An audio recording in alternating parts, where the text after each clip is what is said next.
अस्सलाम वालेकुम। इमरान खान के ख़िलाफ़ दर्जनों के हिसाब से एफ़आईआर्स काटी गई और बहुत से मुकदमात भी बनाए गए, 32-33 साल की सज़ाएँ भी दे दी गई। लेकिन मेरी एक राय रही है कि उनके ख़िलाफ़ जितने भी मुकदमात बनाए गए हैं, सिवाय एक मुकदमे के बाकी सारे बोगस हैं और बाज़ तो बहुत बेहुदा हैं। जैसे ये इज़्ज़त वाला मामला है, ये ना यहाँ तक पहुँचता तो बहुत ही मुनासिब होता। घरों की इज़्ज़त उसे बरकरार रहती और केस करने वालों और लड़ने वालों दोनों की भी इज़्ज़त बरकरार रहती। लेकिन एक केस जिसके ऊपर मेरे पहले दिन से अपने ज़ाती तौर पर तहफ़्फ़ुज़ात हैं कि वो दुरुस्त तरीके से मैनेज नहीं किया इमरान खान ने। अगर वो प्योर करप्शन का केस नहीं है तो एटलीस्ट वो कॉन्फ्लिक्ट ऑफ इंटरेस्ट का केस यकीनन उसके अंदर बड़ी जान है। और वो है 190 मिलियन पाउंड जो बरतानिया से पाकिस्तान आए। रियाज मलिक का पैसा था जो गैर कानूनी तरीके से बरतानिया गया और बरतानिया की नेशनल क्राइम एजेंसी ने वो पैसा पकड़ा और हुकूमत पाकिस्तान के हवाले करने के लिए बातचीत का अमल का आगाज़ हुआ। रियाज मलिक साहब जो बैरिया टाउन वाले हैं, उनकी सुप्रीम कोर्ट के साथ एक प्ली बारगेन वाली सिचुएशन चल रही थी। प्ली बारगेन भी एक सुप्रीम कोर्ट ने गैर मामूली किस्म की रायत से काम लिया था, क्योंकि सुप्रीम कोर्ट की डोमेन नहीं है कि प्ली बारगेन करे। लेकिन बैरिया टाउन कराची, जहाँ हज़ारों गोश ज़मीन जरदारी साहब ने तोहफ़ातन या कहने जैसे भी उनको रियाज मलिक साहब को अनायत कर दी और वहाँ पूरा एक नया शहर आबाद हो गया। उसका केस जब सुप्रीम कोर्ट के सामने आया तो वो बाबा रहमत ख़ुद को कहते थे, उन्होंने 1000 अरब का दे दो तो तुम्हारी ज़मीन रेगुलराइज़ कर दूंगा। लेकिन 1000 अरब से वो सौदा करते करते 460 अरब की डील हुई। 460 अरब भी फिर 5 साल या 4 साल के अंदर अदा करने थे। ये जो 190 मिलियन पाउंड बरतानिया से पाकिस्तान आया, ये उस ऑब्लिगेशन जो उनकी सुप्रीम कोर्ट के अंदर जुर्माने की रकम थी उसको एडजस्ट करने के लिए हुकूमत ने एक समरी की मंजूरी दे दी। अब ये इतना बड़ा डाका था पाकिस्तानी टैक्स पेयर्स के साथ, जिनका पैसा लूटा हुआ पैसा पाकिस्तान वापस आया था। ये किसी इंडिविजुअल की प्रॉपर्टी नहीं थी, इलीगल प्रोसीड्स थी, प्रोसीड्स ऑफ क्राइम के अगेंस्ट उन्होंने कार्रवाई नहीं की रियाज मलिक के ख़िलाफ़, क्योंकि आउट ऑफ कोर्ट सेटलमेंट हुई। तय ये पाया कि पाकिस्तानी टैक्स पेयर्स का पैसा उनको लुटा दिया जाए। उस वक्त के हिसाब से कोई 38 बिलियन बनते थे, अब शायद 50-60 अरब बन गए होंगे। रुपया बहुत डिवैल्यू हो गया। लेकिन वो पैसा आया, मलिक साहब के अकाउंट में गया और सुप्रीम कोर्ट में जाकर वो पैसा एडजस्ट हो गया। इस केस की कार्रवाई को आगे बढ़ाने के लिए बहुत ज़रूरी था कि उस वक्त के सुप्रीम कोर्ट के जजों से पूछा जाए जिन्होंने वो पैसा वसूल कर लिया कि आपने कैसे ये पैसा वसूल कर लिया, जबकि नेशनल क्राइम एजेंसी ऑफिशियली एक स्टेटमेंट जारी कर चुकी है कि ये पैसा हुकूमत पाकिस्तान को लौटाया जाना है। उस वक्त के जितने भी ऑफिशियल जिन्होंने इसके ऊपर दस्तखत किए, जिन्होंने समरी बनाकर काबीना के सामने पेश की, शहजाद अकबर उसके अंदर सरफहरिस्त हैं। उस वक्त की इस्टेब्लिशमेंट के करैक्टर्स जो हर चीज़ के ऊपर नज़र रखते थे, कॉल भी रिकॉर्ड करते थे, कौन किससे मिलता है, चाय किसने पिया और पानी किसने पिया वो भी उन्हें पता होता था। लेकिन उन्हें ये इसके ऊपर बेखबरी रही कि 190 मिलियन पाउंड आया और कहाँ चला गया। इमरान खान के ऊपर सबसे ज़्यादा इस केस के ऊपर तहफ़्फ़ुज़ात की बुनियादी सबब यह है कि ये वो शख्स हैं, इमरान खान, जो एज़ अपोजिशन लीडर 13 से 18 तक जब नून लीग की हुकूमत थी, ये खुलेआम जलसों के अंदर कहते थे कि मैं पाकिस्तान की लूटी हुई दौलत वापस लाऊंगा। तो कभी कोई ऐसा मौका तरक्की पजीर ममालिक में कम ही आता है कि एक डेवलप वर्ल्ड से लूटी हुई दौलत आपकी वापस आ जाए। लेकिन अल्लाह की करम नवाजी ऐसी हुई कि वो मौका आया भी तो हमने गवा दिया। हमने वो पैसा उठाया तो जिसने लूटा हुआ था उसी को कहा, ये लो भैया तुम्हें जुर्माना हुआ है, जाके वहाँ एडजस्ट करवा लो। तो ये प्योर कॉन्फ्लिक्ट ऑफ इंटरेस्ट है। करप्शन का एलिमेंट मैं साबित नहीं कर सकता, वो जिन्होंने तहकीक करनी है वो साबित करेंगे। लेकिन क्या रियाज मलिक की गवाही इसके अंदर होगी? क्या शहजाद अकबर की गवाही इसके अंदर होगी? क्या सुप्रीम कोर्ट के जिन जजों ने इसके ऊपर आंखें बंद करके पैसा वसूल कर लिया उनके खिलाफ कार्रवाई हो गई? ये सब चीज़ें करे बगैर किसी एक शख्स को आप सज़ा नहीं दे सकते। लेकिन इमरान खान को बाद चीज़ों में अपने साथियों के हाथों ही हजीमत उठानी पड़ रही है। उसके अंदर एक उनके बड़े स्टार कैरेक्टर कहना चाहिए, जो उनकी हुकूमत में चीफ़ मिनिस्टर KP रहे, फिर दूसरी में वज़ीर दिफा रहे, परवेज़ खटक साहब। सबसे पहले उन्होंने छोड़ के एक नई पार्टी भी बनाई और आज गवाह के तौर पर भी वही उस केस में नैब के सामने पेश हो गए। तो इमरान खान को बुज़दार भी मुबारक हो और परवेज़ खटक भी मुबारक हो। आज सबसे बड़ी जो सियासी गवाही आई है परवेज़ खटक की आई है। केस आगे चलेगा तो पता चलेगा, लेकिन शुनीद यही है कि उन्होंने कहा है कि बंद लिफाफा पेश किया गया और हमारे तहफ़्फ़ुज़ात भी थे, लेकिन हमने उसकी चुप करके उसकी मंजूरी दे दी। तो अब आगे केस चलेगा तो पता चलेगा कि और वो नैब को क्या कह कर रहे हैं, तहरीरी तौर पर क्या आगाह किया। लेकिन ये केस इमरान खान के लिए मुश्किल होगा अगर सारे लोगों की गवाही आई। अगर सारे लोगों की गवाही आई ना आई तो फिर एक शख्स फ़र्द वाहिद की गवाही के ऊपर या कोई स्टार विटनेस किसी को बना के उसके ऊपर किसी को सज़ा देना इतना आसान नहीं होता। ख़ुद इमरान खान का नैब केस के अंदर, क्योंकि वो सुप्रीम कोर्ट में गए हैं नैब तरामीम के ख़िलाफ़, उन्होंने तहरीरी तौर पर सुप्रीम कोर्ट के अंदर अपना जवाब जमा कराया है और बुनियादी एक प्रिंसिपल पोजीशन तो ये ली है कि उनकी ज़ात का मसला नहीं है, पाकिस्तान का मसला है। तो जो ऐसी तरामीम है जो किसी को बेनिफिट करने के लिए, किसी फ़र्द वाहिद को फ़ायदा देने के लिए बनाई गई हैं, आइन की रूह के ख़िलाफ़, उनको तो स्ट्राइक डाउन किया जाना चाहिए। तो दूसरी तरफ उन्होंने एक तरफ तो ये पोजीशन ली है, साथ ही अगले पैरे के अंदर ही सुप्रीम कोर्ट के चीफ जस्टिस काजी फ़ायज़ ईसा के ऊपर उन्होंने अदम एतमाद का इजहार कर दिया और ये कहा है कि जितने केसेस इमरान खान के हैं उनके अंदर उनको इंसाफ नहीं मिलता, गैर जानबदारी नज़र नहीं आती, तो चीफ जस्टिस ऑफ पाकिस्तान इन मुकदमात में बैठना बंद कर दें। ये बड़ा डायरेक्ट किस्म की एक स्टेटमेंट है। चीफ जस्टिस साहब इसके ऊपर क्या रद्दमल देंगे ये आने वाली दिन ही तय करेंगे, क्योंकि आज एक ख़बर ये थी कि शाम में 13 रुकनी जो फुल कोर्ट है उसका इजलास हुआ है। ये कोर्ट प्रोसीडिंग नहीं है जो रिज़र्व सीट्स के मामले में चल रही थी, तो इजलास हुआ है जिसके अंदर जो जजमेंट रिज़र्व की गई थी उसको हतमी शक्ल देने के लिए कल या परसों, इतला यही है कि या कल या परसों, मोस्ट लाइकली फ्राइडे तक कहा जाता है कि ऐलान हो जाएगा उस महफूज शुदा फ़ैसले का जो पाकिस्तान तहरीक इंसाफ या सुन्नी इत्तेहाद कौंसिल की मखसूस नशिस्तें हैं कि वो इसको देनी है या नहीं देनी है, उसके ऊपर सुप्रीम कोर्ट क्या राय देती है। बहुत अहम है क्योंकि सुप्रीम कोर्ट अब खुद कह चुकी है कि इलेक्शन कमीशन ऑफ पाकिस्तान ने सुप्रीम कोर्ट के फ़ैसले की मिस इंटरप्रटेशन की, उसकी गलत तशरीह की, जिसके नतीजे में बल्ले का निशान छीन लिया, पूरी पार्टी हमने गायब कर दी सियासी मंजरनामे से, वो सारे लोग इंडिपेंडेंट्स बन गए, कोई बल्ले के निशान की बजाय बैंगन, कोई चिमटे, कोई थाली के ऊपर इलेक्शन लड़ रहा था। अब सुप्रीम कोर्ट ये कह रही है, ख़ुद प्रोसीडिंग के अंदर बार बार कह रही है कि सुप्रीम कोर्ट के फ़ैसले की इलेक्शन कमीशन ने गलत तशरीह की। उसी गलत तशरीह के नतीजे में सारी पीटीआई इंडिपेंडेंट हो गई और उसी पीटीआई को बाद में इलेक्शन कमीशन ऑफ पाकिस्तान ने पार्लिमानी पार्टी मानने से इनकार कर दिया। अब इसी प्रोसीडिंग के अंदर इलेक्शन कमीशन ने यह भी सुप्रीम कोर्ट को आगाह किया है कि 9 पीटीआई के ऐसे अरकान थे जिन्होंने एफिडेविट भी जमा करवाया, पार्टी टिकट्स भी जमा करवाए, तो पार्लिमानी पार्टी का तो वजूद फिर वो 9 अरकान ही काफ़ी हैं बनाने के लिए। तो ये ऐसे शवाहिद हैं जिसके बाद सुप्रीम कोर्ट क्या फ़ैसला लेगी, ये एक मैं इसके ऊपर राय नहीं अभी देना चाहूँगा क्योंकि फ़ैसला आना बाकी है, लेकिन कुछ जजेस की जो ऑब्जर्वेशंस थी उन्होंने एक वो होती है ना डायरेक्शन सेट कर दी। तो हमने छोटे छोटे शॉर्ट्स निकाले हैं just to give you an idea कि पिछले चंद हफ्ते जो समाअत हुई है उसके अंदर मुख्तलिफ जजेस क्या कहते रहे, सुनिए ज़रा।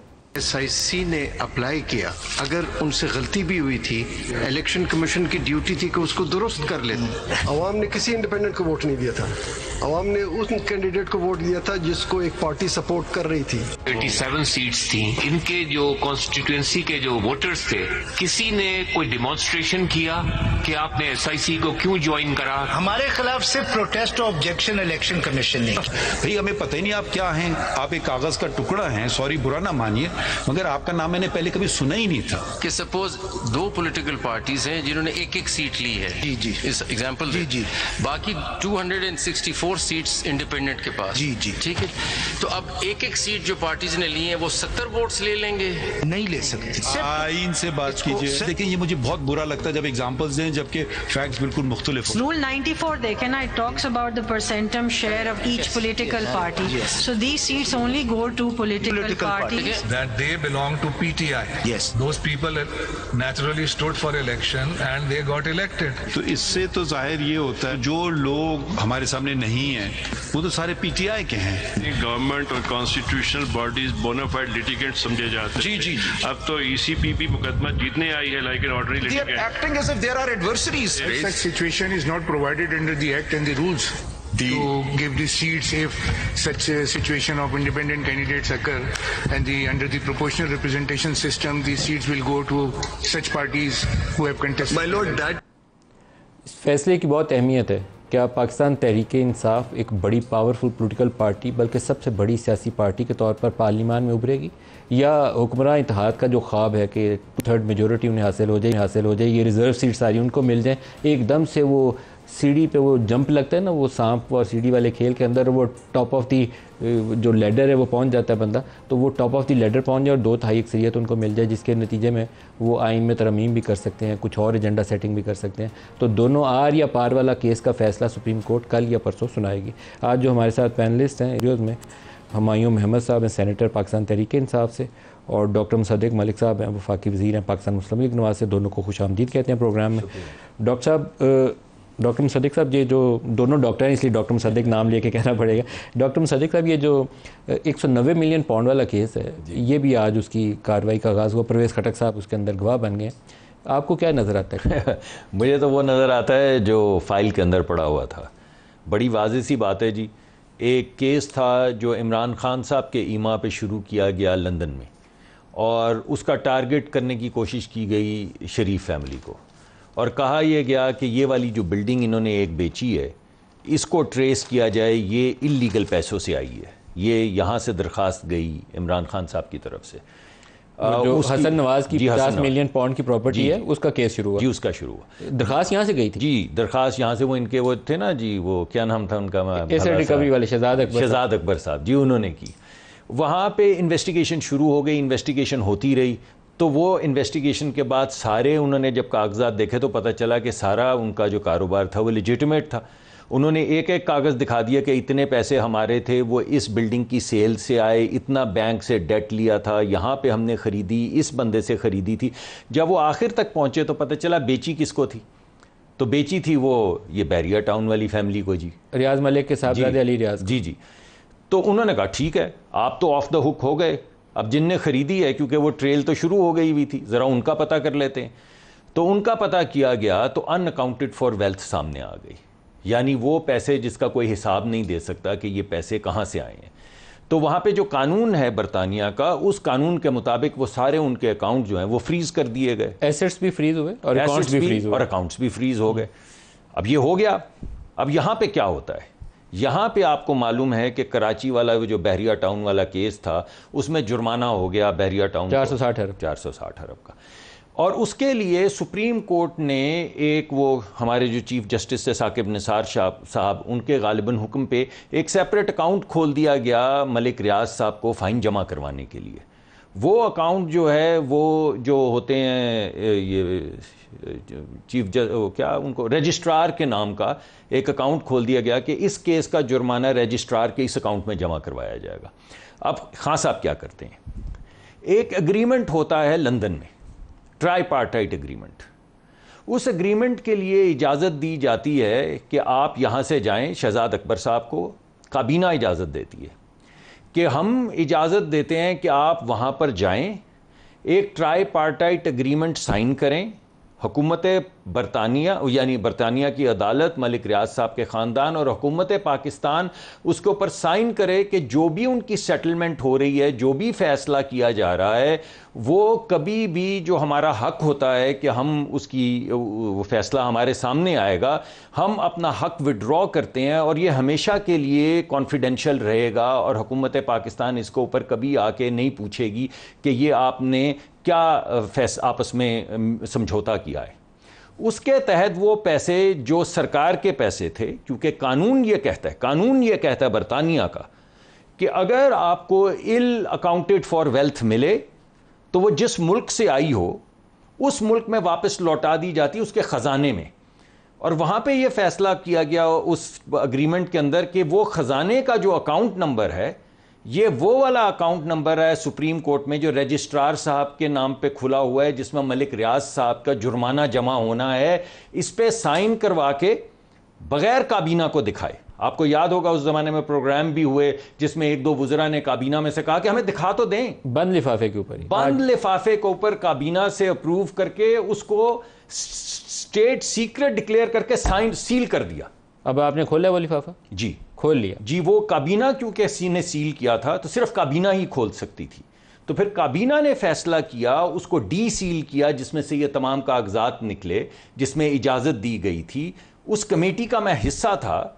आप उस कमेटी का हिस्सा? उस कमेटी का मैं हिस्सा था जिसको आप तो फिर बड़े रेलेवेंट गेस्ट हैं। वो कागज तो हमें दिखाए ना, वो बंद लिफाफे वाले किधर हैं? वो हैं आपके पास? हमें भी दिखाएं तो कैबिनेट के पास ही पड़े हैं। दूसरे डॉक्टर हुमायूं साहब से भी इस पर राय लें। डॉक्टर साहब, आपकी पार्टी कहती थी हुमायूं साहब कि हम तो परवेज़ खट्टक को इधर घूमने भी नहीं देंगे, ये करके देखे, गवाही दे के देखे। तो गवाही तो आज दे दी होगा। देखिए, बिस्मिल्लाहिर्रहमानिर्रहीम, इय्याका नअबुदु व इय्याका नस्तईन। जो अभी सारी बात बताई है उसमें 3-4 चीज़ें जो मुझे समझ आई हैं। चूँकि मैं काबीना का हिस्सा नहीं था तो मैं अपनी अंडरस्टैंडिंग के लिए, एक नंबर 1 कि पैसा यहाँ से गया, मलिक रियाज का था। उन्होंने हसन नवाज़ की प्रॉपर्टी 1 हाइड पार्क वो ख़रीदी। आज तक पता नहीं है कि वो सारे पैसे जो फर्स्ट पैसे आए थे वो कहाँ से आए थे, लेकिन चले जो मर्ज़ी भी है। नहीं फर्स्ट पैसे का हिसाब वो एवन फील्ड की बात करूँ ना, वहाँ से आगे कर रहे हैं, ठीक है ना, उसकी बात करूँ। आज तक नहीं पता वो 92 में खरीदी गई थी, 93 में खरीदी गई थी, 2006 में खरीदी गई थी, कब खरीदी गई थी वो आज तक नहीं पता। कोई कहता कि मैं उधर 93 में रहता था, कोई ये क्या कहता है, वो आज तक नहीं पता। कैसे गल्फ स्टील लगी, कैसे बिकी, कैसे पैसा वहां गया, वो नहीं पता, ऊंटों पे लाद के लेके वो नहीं पता। लेकिन मुझे नहीं पता कि वो कतरी जब वो 2.5 महीने का था या इस तरह था तो उसने कॉन्ट्रैक्ट कर लिया था कतरियों के साथ। तो बहुत सारी चीजें होती है। तो और ये याद रखें, ये वो नॉन फाइलर्स हैं जो पाकिस्तान से बिलियनर्स होकर गए हैं। ये बच्चे नॉन फाइलर्स हैं जो पाकिस्तान से बिलियनर होकर गए और पाकिस्तान में इन्वेस्ट नहीं करेंगे। अच्छा, 190 मिलियन पाकिस्तान आया, ये तो इनका तो केस अब फैक्ट्स की है ही, मशकूक केस है ना ये। होगा। नंबर 1, ये पैसा मलिक रियाज ने बाहर गलत तरीके से भेजा, एग्रीड। वहाँ पे अभी इन्होंने कहा है कि वहाँ पे जो वहाँ पर नेशनल वो जो क्या था उनका जो क्राइम एजेंसी थी उसके दरमियान में, मलिक रियाज के दरमियान में और गवर्नमेंट के दरमियान। गवर्नमेंट कहाँ से आई? आपकी हुकूमत, जो भी है ना, गवर्नमेंट ऑफ पाकिस्तान ना। देखिए, जब आपकी कैबिनेट डिसीजन ले रही है, कैबिनेट इज एग्जेक्टिव। जो पाकिस्तान के 3 मेजर पिलर्स हैं उनमें से एग्जेक्टिव एक है, विच इज गवर्नमेंट, ठीक है, वो कैबिनेट है। उन्होंने एक बकौल इनके के वहां पे हुआ था कि इसको क्या रखा जाएगा, राज में रखा जाएगा, ठीक है। अब वहां पे ये मुआहदा हो गया, तो अब मुझे एक बात बताएं, वो मुआहदे के तहत इसको सीक्रेट रखना चाहिए कि नहीं रखना चाहिए? नहीं रखना चाहिए, क्योंकि करप्ट प्रैक्टिसेस के ज़ुमरे में दुनिया में कहीं पे भी कोई चीज आ जाए उसको खोल दिया जाता है। सुन ले, अगर तो वो नेशनल क्राइम एजेंसी क्यों साइन की उन्होंने? आपको पता है जो अनएक्सप्लेन्ड वेल्थ ऑर्डर है बरतानिया का, अनएक्सप्लेन्ड वेल्थ ऑर्डर की वजह क्या बनी? वो यही वजह बनी कि जब आप क्लैरिफाई नहीं कर सकते कि दौलत कहां से आई, तो फिर उसके लिए उन्होंने कहा लुटा दो। उन्होंने साइन किया इसलिए कि आपकी काबीना का वजीर चला गया ना। इट डजंट मैटर ना, उन्होंने साइन किया। हम तो लेट्स टॉक अबाउट लीगल। उन्होंने साइन किया, ठीक है। अब तीसरी बात ये थी कि इस पैसे ने पाकिस्तान आना था, पाकिस्तान आया, हुकूमत पाकिस्तान को पाकिस्तान आया, रियाज मलिक को नहीं था जाना। सुन लेना, पाकिस्तान आया, ठीक है। उसके बाद वो क्या उसके जो इमरान खान है उसके अकाउंट में गया। सर ये जुल्म कर रहे हैं आप पाकिस्तानी कौम के साथ, पूछे ना, ये आप जुल्म कर रहे हैं पाकिस्तानी कौम के साथ। मैं ये देखिए, ये बात इसको छोड़ दे, उसके बदले में जमीन मिली ना। हम इस वक्त बात कर रहे हैं, अच्छा आप ये बताएं वो पैसा किसके अकाउंट में गया? आप ये बता दें किसके, वो चले ये बता दें। ये सुप्रीम कोर्ट के अकाउंट में जो मलिक रियाज ने जुर्माना देना, ठीक है, ठीक हो गया, ठीक है। और उसी अरसे में, या रुकिए, उसी अरसे में जब वो मलिक रियाज को 38 अरब थे उस जमाने के हिसाब से, आजकल 50-60 अरब है, वो पैसा जो रियाज मलिक को वापस गया, उसी अरसे में 450 कनाल जमीन ले ली उनसे अलकादर ट्रस्ट के नाम के ऊपर। तोहफे में किसने ली है? इमरान खान ने एक ट्रस्ट में ली, जिसके सिर्फ 2 ट्रस्टी हैं, इमरान खान और उनकी बेगम। अच्छा, आपने उस ट्रस्ट डीड पढ़ी है? वो जमीन की ट्रस्ट डीड पड़ी है? ये वजाहतें दुरुस्त नहीं होती। नहीं, एक मिनट है ना, ट्रस्ट डीड पड़ी है। These are lame excuses. Sir ji एक मिनट है ना, एक ट्रस्ट डीड पड़ी है। Imran Khan was prime minister of Pakistan. मेरी बात सुनिए, पब्लिक सेक्टर में 150 अरब की भी यूनिवर्सिटी अप्रूव कर सकता था, उसको रियाज मलिक से पैसे लेने की क्या जरूरत? और प्राइवेट ट्रस्ट में, प्राइवेट ट्रस्ट जिसके सिर्फ 2 ट्रस्टी हैं, इमरान खान साहब और उनकी ज़ौजा, बस 2 ट्रस्टी हैं। इब्तदाई तौर पर जुल्फी और बाबर साहब भी, मगर वो तो बाद में बदल गए। उसमें तो यहाँ की भी कोई प्रॉपर्टी थी, इस्लामाबाद की, बनीगाला की भी प्रॉपर्टी थी, उसमें वो फरहाद बेगी उसका भी नाम, ठीक है। उसमें क्या वो प्रॉपर्टी ट्रस्टीज के नाम ट्रांसफर हो सकती थी? नहीं, ट्रस्टीज उसको ओन करते हैं, ठीक है ना। दो ट्रस्टीज जो होली सोली ट्रस्ट को चलाते हैं, एक का नाम है इमरान खान, दूसरे का नाम है ना। देखिए ना, इस तरह होता है, एक ट्रस्टी होता है जो उसको, जैसे मरियम नवाज थी कि वो उनकी ओनर भी थी। एक ट्रस्टी होते जो ओनर नहीं होता, उसको आप वो एक सेटअप बना के कहते हैं आप इसको देखोगे, लेकिन आपको इसमें फाइनेंशियल बेनिफिट नहीं है। मैं एक वक्त में 450 कनाल जमीन ली रियाज मलिक से और उसी वक्त में उसका पैसा 190 मिलियन पाउंड उसको दे दिया। आपको क्लियरली नजर नहीं आता कि क्या कर रहे हैं प्राइम मिनिस्टर पाकिस्तान? नहीं आ रहा ना नजर, नहीं तो एक मिनट है ना, एक मिनट है, मुझे ये नजर नहीं आ रहा कि प्राइम मिनिस्टर ऑफ पाकिस्तान क्या कर रहा है। मुझे एक चीज जरूर नजर आ रही है कि ये कैबिनेट जो है वो डिसीजन ले लिए। It is not individual, cabinet तो दिखाया ही नहीं कागज, सील्ड एनवेलप। आपने सुना हुआ है ना, देखिए मेरी बात सुने, अगर मुझे बल्कि कैबिनेट सेक्रेटरी को भी बाहर निकाल दिया। कभी आपने सुना है कि काबीना का इजलास हो रहा और काबीना के सेक्रेटरी को कहा जाए कि आप बाहर चले जाएं? उसको क्यों बाहर निकाला? यही बात फाइनलाइज मिनट्स के अंदर सील करने के बाद में मिनट्स लिखे गए, मिनट्स उसके बाद लिखे गए। काबीना सेक्रेटरी को बाहर निकाला, सारे सेक्रेटरीज को बाहर निकाल के ये अप्रूव करके उनको कहा कि हमने ये फैसला कर लिया कि इसको सील करें, इसको लिख लें। और आप जब एज ए और आपके प्रोग्राम्स के ऊपर आके काबीना के मेंबरान ने कहा, एक मिनट सर, एक सेकंड, आपके प्रोग्राम उसी दिन सेम डे फैसल वाडा थे हमारे पास, फैसल वाडा और मेरे ख्याल में वो फवाद ने इशू रेज किया और शायद शीरी मजारी ने रेज किया, शीरी मजारी ने, उन्होंने कहा कि हमें दिखाएं तो सही, उन्होंने कहा बस तुम बैठ जाओ, मैंने देख लिया, ठीक है, इसको साइन कर, अप्रूव हो गया, अप्रूव हो गया। एक मिनट है, लेट्स बी, मैं एक लिफाफा नहीं देखता, मैं कैबिनेट में बैठा हुआ हूं, मैं उसको अप्रूव कर देता हूं। प्राइम मिनिस्टर की जिम्मेदारी नहीं। अच्छा सर, एजेंडा पे भी नहीं थी, एक मिनट, नदीम मलिक साहब एजेंडा पे भी नहीं थी, एजेंडा पे भी नहीं। आज ये परवेज खटक साहब की भी ये स्टेटमेंट आई है कि एजेंडा पे भी नहीं। आप कितने बिल इस तरह ले आते हैं, एनी अदर एजेंडा शहजाद साहब उठे, ये नॉर्मल चीज होती है। शहजाद अक्बर साहब उठे, 90 मिलियन पॉइंट, शहजाद अकबर साहब उठे, उन्होंने प्राइम मिनिस्टर को इशारा किया, वो वाला लिफाफा, उन्होंने कहा हाँ ले आओ, मुझे दिखा। उन्होंने कहा भाई ये है, कोई सर्कुलेट नहीं किया, टेबल्स पे नहीं रखा गया, और कहा कि ये है बस, इसके जरिए पाकिस्तान में पैसे आने वाले, बस ये हम सीक्रेट इसको करने लगे, आप इजाजत दें। उन्होंने 2-3 लोगों ने प्रोटेस्ट किया, उन्होंने कहा भाई तुमसे बाद में बात करेंगे, अप्रूव्ड। अच्छा नहीं, देखिए सील करने अगर आपके पास किसने किया, आपके पास अगर ये किसने किया, ये अच्छी ताकतवर एक डॉक्यूमेंट और पूरी ट्रांजैक्शन मौजूद है जिसके ऊपर आप केस चला सकते थे, तो बहुत सारे बेहुदा केसेस, जैसे ये इद्दत वाला केस है, ये ना चलाते तो आप अच्छा नहीं था, ये बेहुदगी ना फैलती। आपको पता है उस केस पे तो कभी आज तक तबसरा नहीं किया, वो केस यहाँ तक आ रहे हैं, वो ना करते तो फिर पीएमएल कहां से होते हैं, वो बहुत ही जुल्म है। इस तरह की बातें डिस्कस नहीं होनी चाहिए। मैं बहुत सी बातें, ये देखें आपने जो बात की है ना, ये रुख बदलेगा तो बहुत सी फजूल बातें जो उन्होंने की हुई हैं मैं जिक्र करना शुरू करूंगा, वो बाज़ बातें तो टीवी पे करने वाली भी नहीं है। मैं आपसे एक, आपने मेरे से मेरिट के ऊपर सवाल पूछा, मैं आपको मेरिट पे जवाब दे रहा हूँ। नंबर एक, आपने 190 मिलियन पाउंड जो सरकार के ख़जाने में आने थे मलिक रियाज को दे दिए। आपने उसी असना में मलिक रियाज से 450 कनाल ज़मीन ले ली। अगर ये करप्शन नहीं है तो दुनिया में करप्शन है। एक बात बताएं, मुझे एक बात बताएं, जो मैंने सुना था, मुझे नहीं पता, ये नहीं आपको नजर अगर आए तो फिर उसके अंदर के देखें, काबीना थी, देखें यार वो जो दुनिया के लोग, कुछ भी शफाफ नहीं है दुनिया में, दुनिया के जितने भी लोग हैं वो ट्रस्ट बनाते हैं, ट्रस्ट के ट्रस्टी जो हैं वो ट्रस्ट को ओन करते हैं।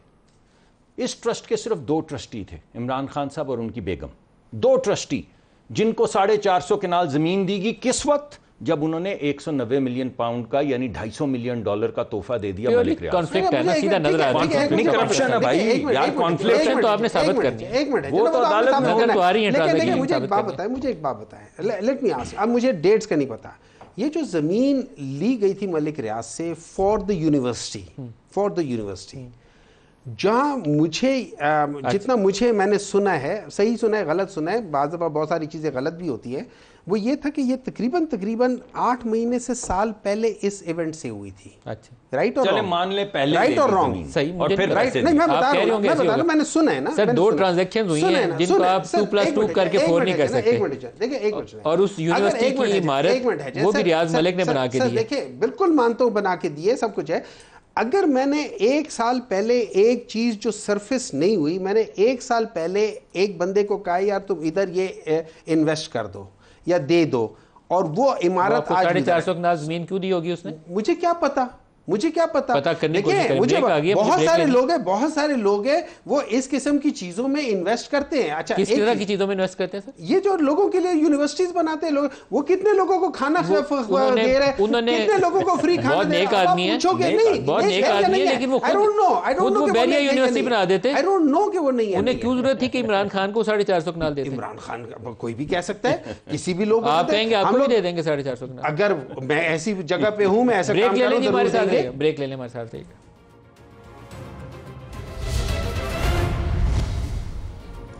अस्सलाम वालेकुम, दोबारा प्रोग्राम में आपको खुशामदीद कहते हैं।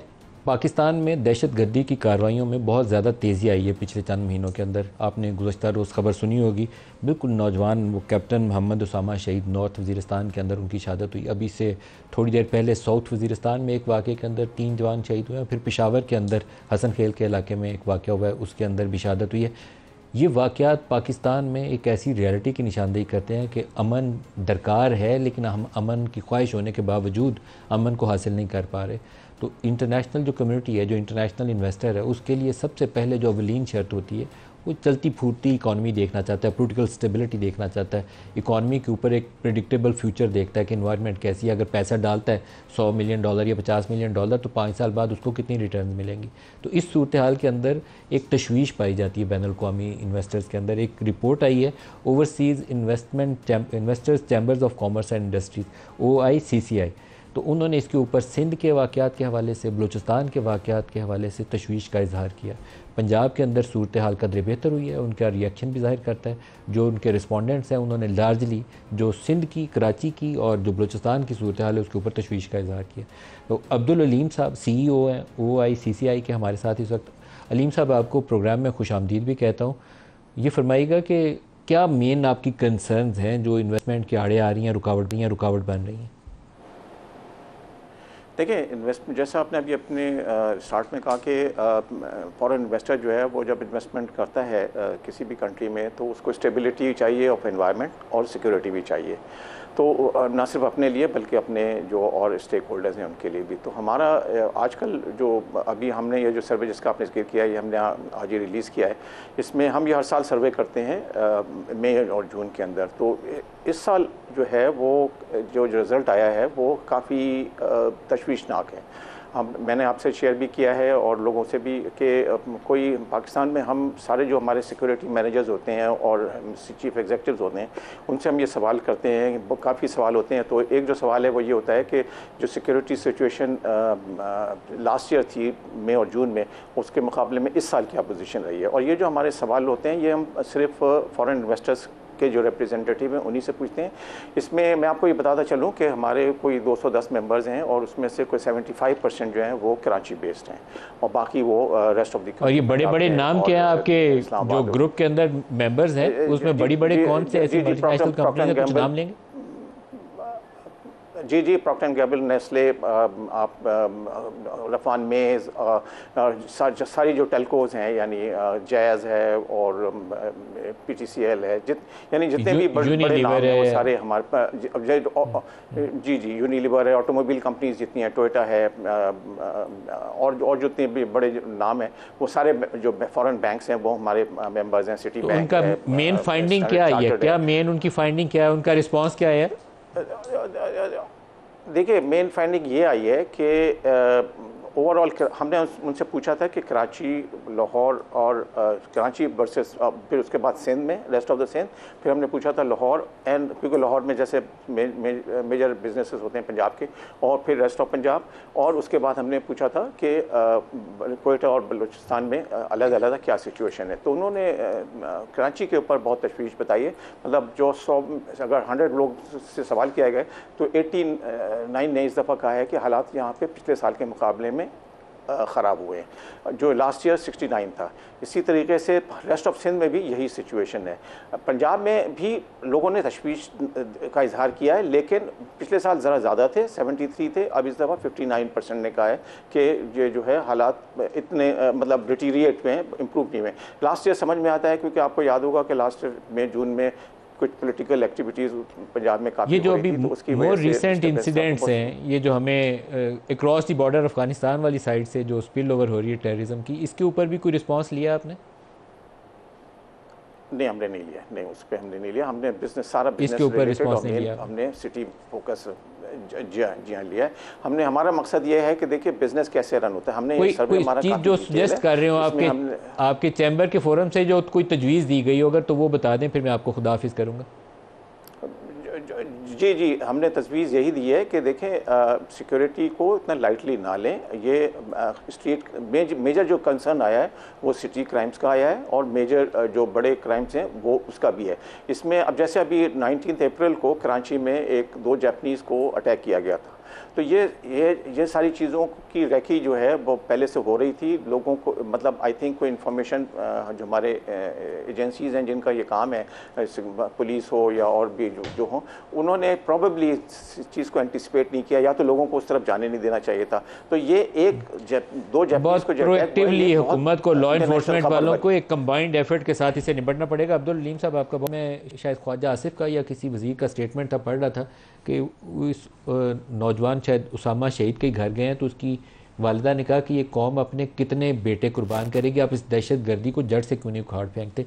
शायद पाकिस्तान की सारी माएँ ये सवाल कर रही होंगी। डॉक्टर साहब, आपसे पूछना चाहूँगा, आप लोग ऑल पार्टीज़ कॉन्फ्रेंस भी करना चाहते हैं बड़ी, लेकिन हमें फोकस्ड एफर्ट करनी चाहिए। जो माजी है ना हमारा, कभी गुड तालिब और बैड तालिब, ये अच्छा दहशतगर्द, ये बुरा दहशतगर्द, ये बाहर जाके हमला करता है, घर में नहीं करता।